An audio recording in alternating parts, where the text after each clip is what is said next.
السلام علیکم ناظرین اکرامی، ہم امید کرتے ہیں کہ آپ سب خیریت سے ہوں گے۔ ناظرین اکرامی، میری ہم بستری کی خواہش ہے، میں ہم بستری کرنا چاہتی ہوں مگر میں اپنے شوہر کو کیسے بتاؤں۔ اس طرح کے روزمرہ کے سوالات ہم لوگوں کے سامنے آتے ہیں۔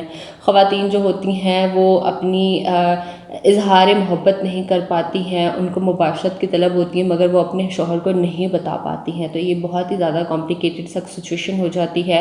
تو آج اس ویڈیو میں ہم آپ لوگوں کی رہنمائی کریں گے۔ مردوں کے لیے بھی کچھ اشارے ہیں اور عورتوں کے لیے بھی کچھ ایسے مخصوص اشارے ہیں، اگر اس طرح سے عورت کرے تو امید ہے کہ عورت جو ہے وہ اپنے ہسبینڈ کو اپنی طرف مائل کر سکتی ہے۔ ناظرین اکرامی، اپنی بیوی کے ساتھ صحبت کرنا نہ صرف جائز ہے بلکہ ثواب کا کام بھی ہے۔ جس طرح مردوں کو جماع کی ضرورت ہوتی ہے، اسی طرح سے عورتوں کی بھی جماع کی ضرورت ہوتی ہے، پراپر خواہش ہوتی ہے، ان کے ساتھ بھی مکمل جماع کی جائے۔ جماع کا حق عورت کا بھی ہے اور مکمل طور پر مرد کا بھی ہے، تو مرد کو چاہیے کہ مکمل طور پر عورت کا ساتھ دے اور اپنی بیوی کی خواہش کا احترام کرے۔ وہ جب کبھی بھی مباشرت کا بولے تو مرد کو چاہیے کہ عورت کے ساتھ مباشرت کرے، بے شک مرد کا موڈ نہ بھی ہو تو بھی عورت کے ساتھ مباشرت کرے۔ اب ہمارے ہاں عورتوں کا مسئلہ یہ ہے کہ وہ اسلامی کلچر سے تعلق رکھتی ہیں، شرم و حیا کی وجہ سے وہ اپنے شوہر کو اظہار نہیں کر پاتی ہیں، وہ اشارے ضرور دے سکتی ہیں۔ بہتر تو یہی ہے کہ اگر میاں بیوی میں اچھی انڈرسٹینڈنگ ہے تو عورت کو ڈائریکٹ کہنا چاہیے کہ اس کو مباشرت کی طلب ہے اور وہ مباشرت کرنا چاہتی ہے۔ ان کیس اگر وہ نہیں بھی کہہ پاتی ہے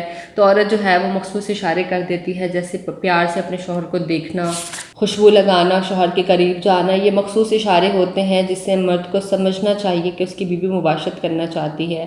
اگر مرد تھکا ہوا بھی ہوتا ہے اور بیوی مباشرت کرنا چاہتی ہے تو ایسے میں بھی شوہر کو چاہیے کہ بیوی کی خواہش کا احترام کرے، اور کیونکہ شوہر پر واجب ہے کہ وہ اپنی بیوی کا خاص خیال رکھے۔ تو ناظرین، ہم امید کرتے ہیں کہ ویڈیو آپ کو بےحد پسند آئی۔ کوئی بات جو پوچھنا چاہتے ہیں آپ کامنٹ کے تھرو پوچھ سکتے ہیں۔ خیال رکھیے گا اپنا، آپ سے ملاقات ہوتی ہے پھر نیکسٹ ویڈیو میں۔ اللہ حافظ۔